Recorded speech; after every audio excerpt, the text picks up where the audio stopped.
Shalom, shalom, bien-aimés. Je crois par la grâce de Dieu que nous allons bien et que le Seigneur nous a fait beaucoup de bien encore durant cette semaine. Nous sommes reconnaissants de ce qu'il nous a gardé et ce qu'il a veillé sur nous. Et j'aimerais qu'ensemble puissions lui dire merci, merci pour sa bienveillance. Prions. Tendre Père, nous sommes reconnaissants. Reconnaissants pour ta bienveillance, pour ta main tendue, de ce que tu as veillé à nous faire du bien durant cette semaine. Comment ne pas te louer, comment ne pas te célébrer, comment ne pas venir nous reposer, nous réfugier en toi. Tu nous fais tellement de bien et nous voulons davantage demeurer en toi. Merci Seigneur pour ta grâce. Merci Seigneur de ce que tu nous permets de respirer. Ce n'est pas un acquis, c'est une grâce. Plusieurs ont besoin pour respirer d'assistance. Mais toi, tu nous as fait grâce de pouvoir respirer sans effort. Quelle grâce et quel privilège. Nous voulons te célébrer pour cela et te dire infiniment merci. Merci Père pour ta grâce, merci pour ta main tendue. Merci de ce que tu nous fortifies. Merci de ce que tu as les regards sur nous. Que l'honneur, la gloire et la louange te soient entièrement rendus, Père, au nom puissant de Jésus. Amen. Amen, bien-aimé. Je suis heureux de te recevoir encore sur cette plateforme où je te parle de communion avec la personne du Saint-Esprit, la personne la plus importante de ma vie et de ta vie à toi aussi si tu as dit oui à Jésus comme Seigneur et Sauveur personnel. Si je ne l'ai pas encore fait, l'occasion t'est donnée encore ce matin d'accepter Jésus comme Seigneur et Sauveur personnel. Pourquoi? Parce qu'il est mort à la croix pour toi. Il a ôté la nature de péché qui dominait sur toute l'humanité et il nous a donné sa vie. Tu devrais dire oui à Jésus parce qu'il a pris la mort pour nous donner sa vie. Tu devrais dire oui à Jésus parce qu'il a pris nos malédictions pour nous donner sa bénédiction. C'est la raison pour laquelle tu devrais lui dire oui ce matin. Et je t'encouragerais à accepter, à ouvrir ton cœur à Jésus afin qu'il vienne entrer. Il a dit qu'il se tient à la porte et il frappe. Si quelqu'un entend le son de sa voix et ouvre la porte, il entrera chez lui. Il soupera avec lui et la personne avec lui. Tout simplement. Donc, je voudrais véritablement t'encourager à ouvrir la porte de ton cœur et à laisser entrer Jésus. C'est lui qui peut te restaurer, c'est lui qui peut sauver ton âme de toute forme de folie dans laquelle elle se trouvait encore jusqu'ici. Laisse-le entrer, laisse-le te sauver, laisse-le changer ton histoire. Je te le demande, je t'en supplie au nom de Jésus. Sur ce, comme je te l'ai dit, je te parle de communion avec la personne du Saint-Esprit, d'intimité, de communion, de fusion, de communication avec la personne du Saint-Esprit. Mon désir, mon but est de t'aider à progresser, à grandir dans ta relation personnelle avec le Saint-Esprit.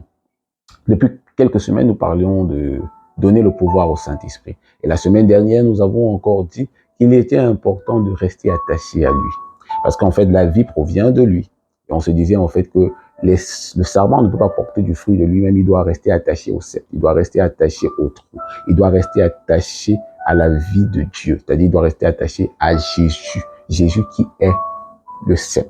C'est ce qu'on se disait la semaine dernière et on devait demeurer attaché à lui parce que de la branche, si on coupe la branche du tronc, si on coupe la branche du cep, alors elle ne pourra pas porter du fruit. Amen. Donc, nous voulons continuer dans cette même lancée. On se disait en fait que demeurer, c'était quoi? C'était être conscient de ce que la vie de Dieu est à l'intérieur de nous. La vie de Dieu est à l'intérieur de nous.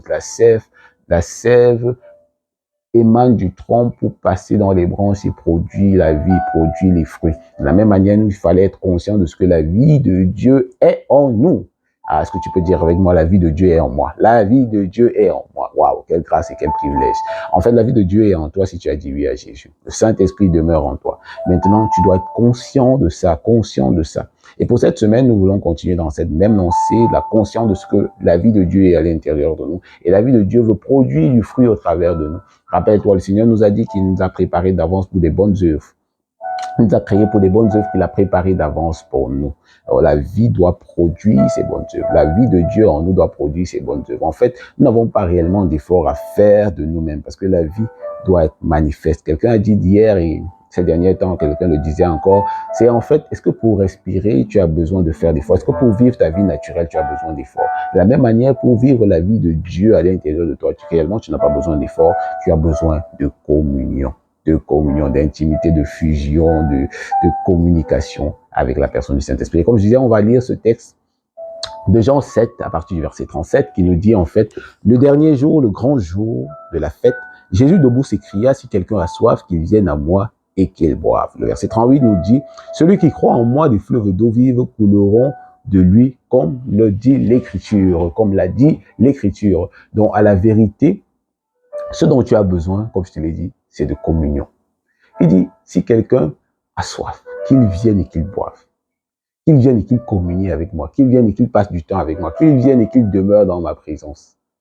En fait, le Saint-Esprit habitant à l'intérieur de toi veut simplement que tu sois conscient qu'il est là et que tu prennes le temps de communiquer, de communier avec lui, de parler avec lui, que tu prennes la bonne habitude de lui poser des questions et de t'attendre à ce qu'il te réponde. En fait, il est là et il veut en fait se révéler à toi. Mais comme tu n'as pas assez de temps, comme tu n'as pas beaucoup de temps pour lui, en fait, il est là, mais il n'opère pas. Il est là, il ne produit pas la vie. Or, il veut produire la vie. Donc, comme je te le dis, si quelqu'un a soif, est-ce que tu as vraiment soif des réalités de Dieu? Est-ce que tu as soif de voir le règne de Dieu être manifeste, tangible, palpable au milieu de toi? Si tu as soif, alors viens et bois, viens et communie, viens et passe du temps avec lui. Il y a plusieurs semaines de ça, je t'ai dit, mets du temps à part pour lui. Mets une semaine à part pour te retirer et passer du temps avec lui. Mets une heure pendant la journée à part pour passer du temps avec lui. C'est tellement crucial, c'est tellement important. Si tu veux voir la vie être manifeste, tangible, palpable au milieu de nous, de toi, alors tu as intérêt à mettre du temps à part pour lui. En fait, à communier avec lui, à communiquer avec lui, à passer du temps de qualité avec lui. Parce que plus tu vas passer du temps avec lui, plus tu vas être dans la contemplation, plus tu vas passer du temps avec lui, et plus il va apparaître, plus il va être visible.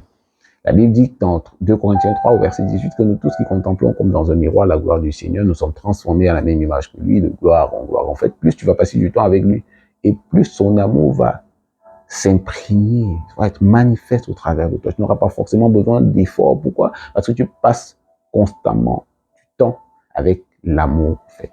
Parce que tu es constamment en fusion avec l'amour, alors naturellement, tu vas produire de l'amour. Plus tu passes du temps avec la sagesse, on a dit que ceux qui marchent avec des sages deviennent sages, plus tu vas passer du temps avec le plus sage, naturellement, tu vas devenir sage. En fait, ce que j'essaie de te dire encore aujourd'hui, c'est si tu as réellement soif, viens et bois. Viens et communie, viens et passe du temps avec lui. Parce que quand tu vas le faire, des fleuves d'eau vive couleront de ton sein. En fait, la vie qui est dans ton esprit, le Saint-Esprit est venu habiter dans ton esprit, la vie qui est dans ton esprit, plus tu vas passer du temps avec le Saint-Esprit, plus la vie qui est dans ton esprit va être manifeste, va influencer, va impacter ton âme. Et la vie va être visible au travers de ton corps. Du moins, les actions vont être visibles au travers de ton corps. Plus tu vas passer du temps avec le Saint-Esprit qui est au-dedans de ton esprit, les fleuves d'eau vive vont envahir ton âme.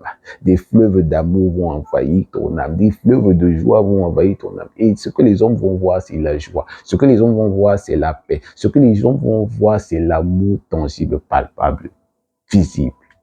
En fait, mon point est de te dire encore, si tu as soif, viens et bois. C'est mon point ce matin pour toi.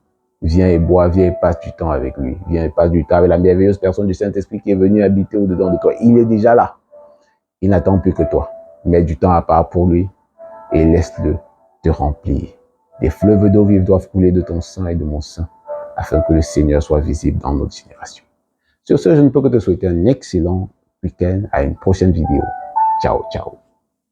Bye bye.